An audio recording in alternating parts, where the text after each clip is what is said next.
31. The harmony of interests. The doctrine of the harmony of interests is central to the free market economy and has been ably expounded by such scholars as Ludwig von Mises. Mises speaks of, quote, the theorem of the harmony of the rightly understood interests of all members of the market society, end quote, and the fact that it rests on, first, quote, the preservation of the social division of labour, the system that multiplies the productivity of human efforts, end quote, and second, quote, that in the market society, consumers' demand ultimately directs all production activities, end quote. The exposition by von Mises is an excellent but strictly economic analysis. The concept of the harmony of interests goes deeper. It is a moral response to a metaphysical fact. We can understand the religious roots of the doctrine by examining also its alternate, the theory of the conflict of interests, economically stated as, quote, the class struggle, end quote. Mises, in a telling paragraph, comments on the idea of an, quote, irreconcilable conflict, end quote, quote, such is the almost universally accepted social philosophy of our age. It was not created by Marx, although it owes its popularity mainly to the writings of Marx and the Marxians. It is today endorsed not only by the Marxians, but no less by most of those parties who emphatically declare their anti-Marxism and pay lip service to free enterprise. It is the official social philosophy of Roman Catholicism as well as of Anglo-Catholicism. It is supported by many eminent champions of the various Protestant denominations and of the Orthodox Oriental Church. It is an essential part of the teachings of Italian fascism and of German Nazism and of all varieties of interventionist doctrines. It was the ideology of the Sozialpolitik of the Hohenzollerns in Germany and French royalists aiming at the restoration of the House of Bourbon-Orléans, of the New Deal of President Roosevelt, and of nationalists of Asia and Latin America. The antagonisms between these parties and factions refer to accidental issues such as religious dogma, constitutional institutions, foreign policy, and, first of all, to the characteristic features of the social system that is to be substituted for capitalism. But they all agree in the fundamental thesis that the very existence of the capitalist system harms the vital interests of the immense majority of workers, artisans, and small farmers, and they all ask, in the name of social justice, for the abolition of capitalism, end quote. Mises cites the documents of various religious groups which espouse and further a belief in the conflict of interests. Pope Pius XI gave it status in Quadragesimo Anno 1931. William Temple expounded it as Archbishop of Canterbury in Christianity and the Social Order in 1942. Emil Brunner in Justice and the Social Order 1945 as a neo-Orthodox theologian advocated the same theory, as did the Russian Orthodox thinker Nicholas Beredeyev in The Origins of Russian Communism 1937. A World Council of Churches draft report of September 1948 on, quote, the Church and Disorder of Society, end quote, also championed this concept, end quote. This faith in conflict was, of course, basic to the position of Karl Marx, who hailed the publication of Darwin's Origin of Species as basic to the triumph of socialism. In 1960, he wrote to Engels on first reading Darwin, quote, this is a book which contains the basis in natural history of our view, end quote. A few weeks later, Marx wrote to Lassalle, quote, Darwin's book is very important and serves me as a basis in natural science for the class struggle in history, end quote. With Darwin, the idea of an irreconcilable and necessary class conflict had found a biological and implicitly metaphysical basis. The theory of evolution has given emphatic tenability to the theory of the conflict of interests. Life is a struggle for survival, with every species of animals and plants struggling to survive at the expense of all others. The early social Darwinists used this theory to justify a ruthless form of monopolistic private enterprise. They assumed a conflict of interests and acted as cutthroats against one another and against labour. The socialists disagreed in that they, while assuming the same conflict of interests as natural, deplored it and believed that the state is a necessary agency to arbitrate and resolve that conflict by continual coercion. Thus, while the, quote, robber barons, end quote, welcomed the conflict as Darwinists, confident of victory, the socialists believed in the conflict but sought victory for the proletariat by capturing the state and turning it against the, quote, exploiters, end quote. In both cases, Darwinism and the theory of evolution were and are basic to the dogma of the conflict of interests. But the theory of evolution is itself an expression of a metaphysical presupposition and a religious faith which goes back through Hegel to Greek philosophy. It rests on dualistic and dialectical presuppositions. If reality is divided into two basic substances which are irreconcilable, then either the world is sharply divided into two warring aspects, or, if dialectical tension holds reality together, conflict is written into all being as a metaphysical necessity. There is a war between light and darkness, mind and matter, law and love, the gods and the devils, and so on. This conflict is metaphysical. A difference in being forever separates the two realms. For the Bible, reality is very different. God is uncreated being, all the universe and man, created being. The conflicts in the world of created being in the universe are not metaphysical but moral. Man has chosen to rebel against the sovereign God and to defy his law word. Because God created all things, quote, very good, end quote, Genesis 1:31, this war against God is unnatural. It means a violation of man's own being, a deformation and a torturing of himself to wage war against God. Conflict is a moral choice by man, and it is an unnatural and forced course of action. It is suicidal, Proverbs 8:36, quote, but he that sinneth against me wrongeth his own soul. All they that hate me love death. Conflict is thus an immoral, unnatural, and suicidal choice by man. However, if a man holds to a Manichaean, Neoplatonic, or dialectical philosophy, he will hold metaphysically to a belief that the life of the universe is a conflict of interests.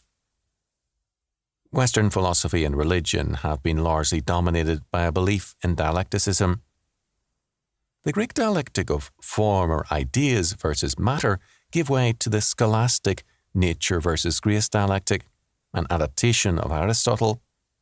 This in turn gave way to the nature versus freedom dialectic of the modern era. Dooyeweerd has analysed these various dialectics.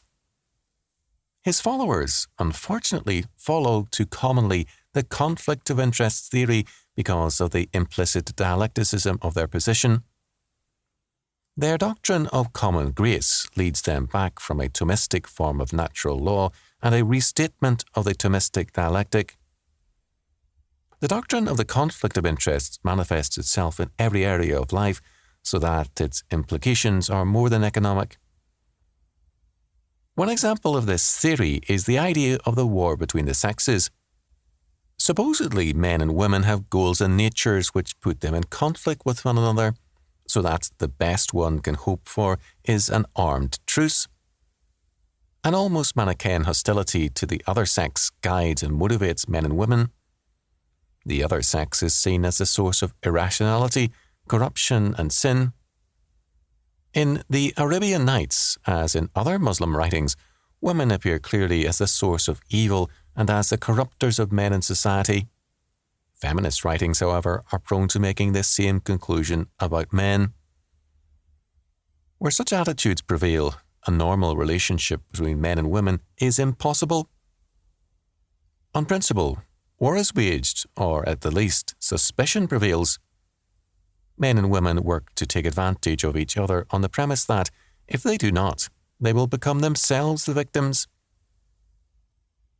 Another area in which the idea of the conflict of interests affects our everyday life is in the so-called generation gap and the war between old and young. We are assured that adolescence is a period of biological rebellion, whereas in most societies, adolescence is a time of the closest imitation of and association with the older generation. Our humanistic and evolutionary culture fosters rebellion. When every aspect of life is at war with every other aspect, and all creation is in a state of struggle and war, then it is natural to assume that a younger generation will assert itself at the expense of the older generation. The idea of this inevitable conflict saturates our evolutionary culture, and it is not surprising that our youth have absorbed it. The idea of conflict extends to every area of life. It becomes the principle of action and also of prayer. Man feels that, in praying, he is coaxing God to give man something against God's will, as though a conflict of interests exists between God and man.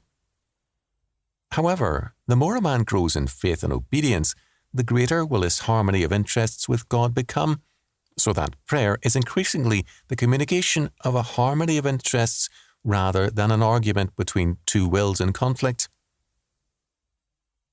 As already indicated, the doctrine of the harmony of interests, a doctrine unknown outside of Christendom, rests on the fact that God made all things, quote, very good, end quote, Genesis 1:31, in harmony with his purpose and calling.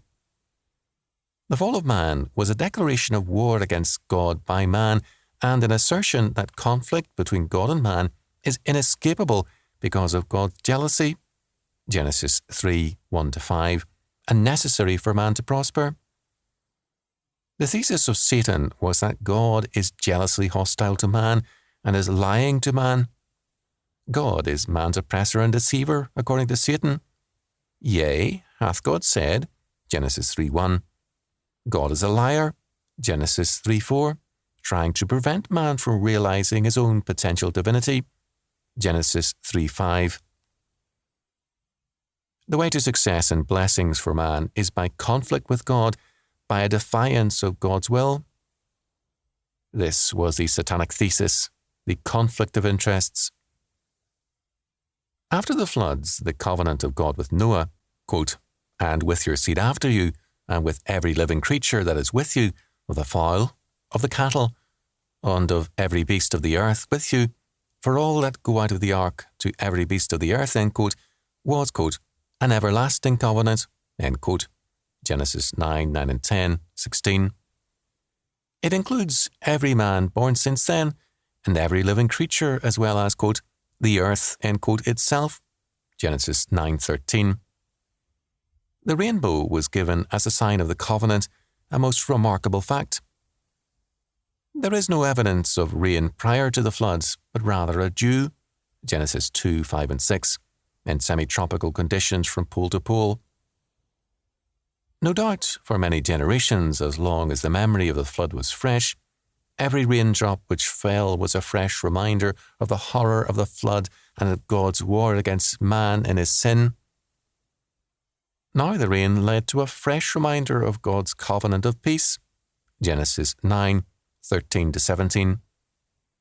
Whatever judgments which would occur in times to come, prior to the end of the world, would be partial judgments, and their purpose would be to recall man to obedience to God.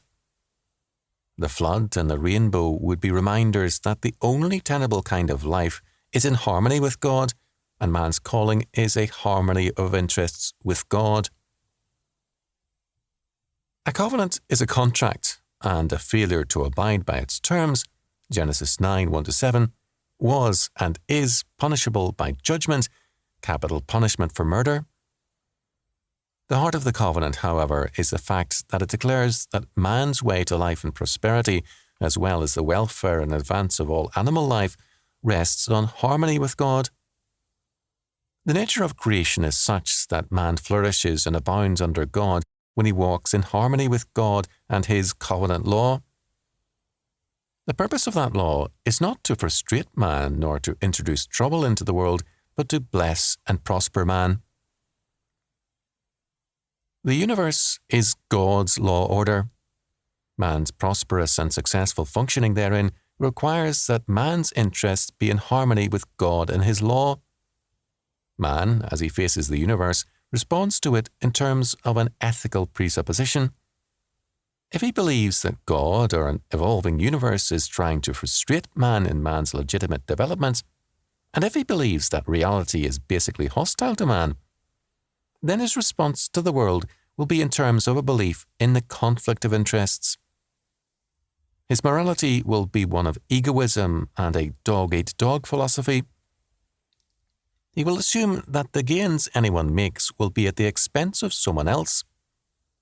His perspective will thus be implicitly or explicitly atheistic because he denies that any sovereign God orders all reality in terms of a holy and personal goal in which all creation will find its glorious liberty. Romans 8:18-28. Economically, he will be an interventionist or a socialist, politically, a statist. However, if a man believes that the sovereign God is working with absolute and predestined certainty for the glorious liberty of all creation, Romans 8:21-22, by Christ's redemption and in his law order, then that man will see God-ordained purpose and harmony as the dominant and growing fact in the universe. He will be neither a statist nor a socialist. He will recognize that, while conflicts exist, they are the results of moral choices, not metaphysical necessities. Basic to reality is the great variety of all things, whereby God uses each and every person and creature in terms of his sovereign purpose to further the harmony of interests which ties all reality together. If the doctrine of the harmony of interest is limited to economics and the marketplace, it perishes because it is rootless. Only when grounded in the sovereign purpose, calling, and goal of the triune God for creation does the doctrine flourish and function in terms of its moral implications. Political conservatism in the 20th century, being greatly influenced by evolutionary and neo-Hegelian thought, is largely rootless and schizophrenic. A classic example of this is the John Birch Society-oriented book by Gary Allen, None Dare Call It Conspiracy, 1972, which strongly asserts the conflict of interest philosophy. Not surprisingly, the Los Angeles Free Press, a leftist newspaper, gave it a good review, as John Smith, a Birch leader and 1972 American Party candidate for President of the United States, stated in a Free Press interview. The Marxists and the rightists have come to agree on the supposed fact that a conflict of interests is basic to our society and that a capitalist conspiracy is at the heart of that conflict.